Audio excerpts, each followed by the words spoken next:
So if you've been watching my videos, you know that I have audio issues, video issues, all sorts of different issues, and maybe not even film related.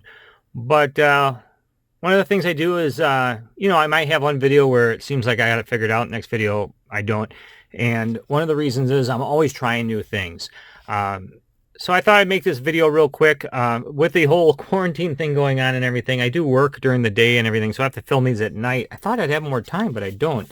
Um, so this is what I'm doing real quick because I've been busy doing a new review on a NES game that'll be coming out. I'm hoping that will come out. I'll have that one ready to post on Saturday. The game so far has been a lot of fun. But let's get back here. So what this video is, my son had a stop motion project for school, and I had a good enough camera to do it on. This is the T5. I wish it was the T5i, but for me, it's a good camera. I'm not a professional by any means, and I really like this, and I have different lenses that work with it. But I needed to have a way for him to be able to take pictures very still, and I did not have a lot of if you have kids, you know that the most notice you get is usually like the night before when everything's already closed. But luckily Menards was open for us, and I had this ball mount tripod top that I never put on a tripod. I didn't have a good tripod at the time, and didn't have any use for this. So I also have a phone that has the app that controls this camera when it's USB plugged into. So I knew that I didn't have to touch the camera itself, but I wanted something really steady for him to do his stop motion project with. So with that said, I'm going to show you what I did real quick. I kind of disassembled it a little bit just so I could show it. Get the camera out of the way here. So I took my tripod head right into Menards, and I just started testing. Well, they usually have like on the wall a rack of like you can test with to find out what size it is and everything. So what I did is I just did that until I found, get that in there, a wing nut that fit in there, and then I put this nut on here so I can adjust up and down, and you'll see why here in a moment. And then I bought covered door handles, and you'll see why that for a moment too. And then let's bring this in here. And then I got a bunch of screws, or not screws, bolts. They're just really small bolts. They're not screws though, because they are flat here. And then they came with the nuts that go on them, and I put one on top and one on the bottom, and that was to make up for how long they were. And actually, I'm glad I did that because it spaced it out a bit, and I could actually clamp down on this pretty good. So basically, I just drew a circle in each corner, drilled a hole, and then place those through. And then once I had that on, these are already pre-drilled. These knobs for cupboards and stuff. So let's get that screwed on there.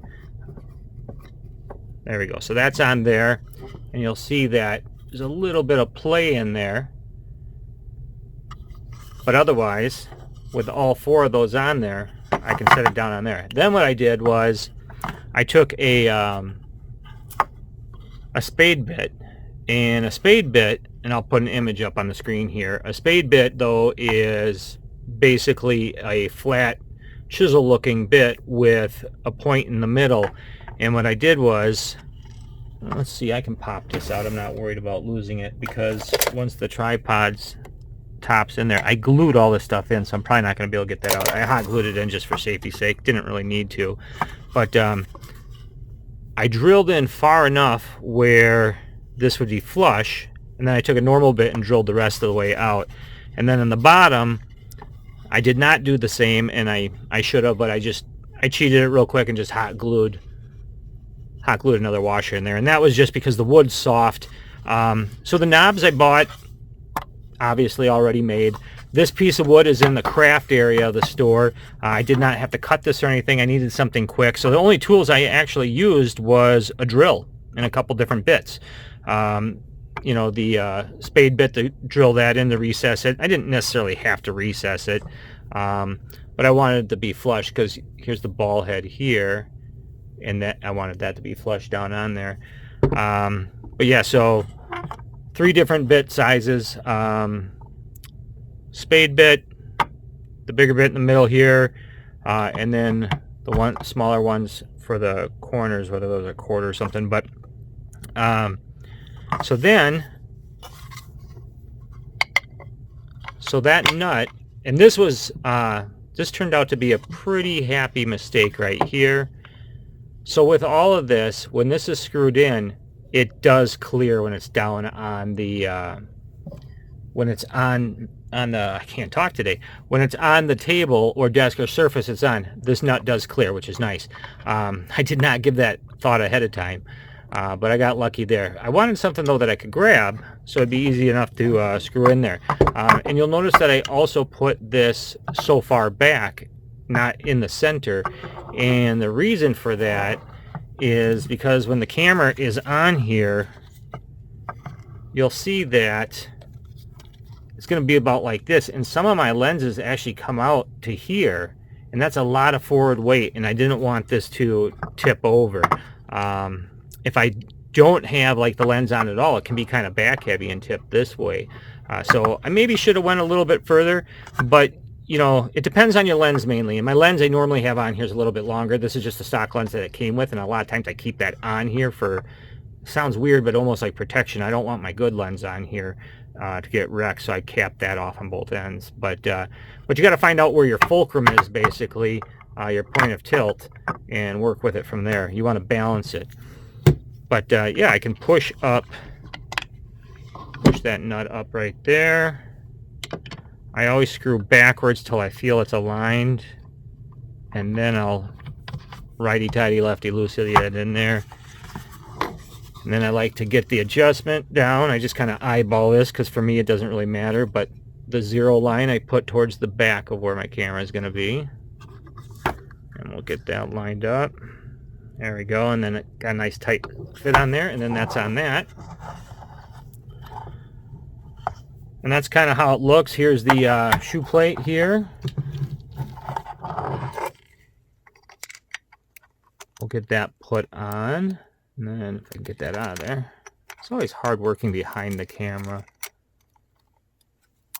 You know, when nobody's watching, everything goes perfectly smooth. The second somebody's watching, that's when you start having all your problems.